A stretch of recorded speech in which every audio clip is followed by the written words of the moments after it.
We've done a lot of videos on how to set up for kettlebell swings and for all of your ballistic movements. But one of the common issues I see with people is they do all this great work on their setup and then they ruin it with their first movement in the swing. So I want you guys to try and avoid escaping your setup. What I mean by that is when I come down and have this position, I've got my femur matching the angle of my torso, and then as I hike the bell, sometimes you'll see people and they'll go boom, and straight away they pop up and they lose all the tension and they've loaded their bow, but then they let it dissipate before they start their swing. I want you guys, when you do yours, to maintain your posture. So as I hike, I send the bell back.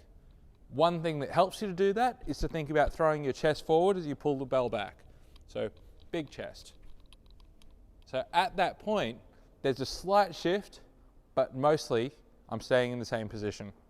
I'll show you the same thing with a big bell. It'll make the shift that happens at my ankle more obvious, but it's ever so slight, and everything from the ankle up maintains its relationship. Okay, chest through, chest through.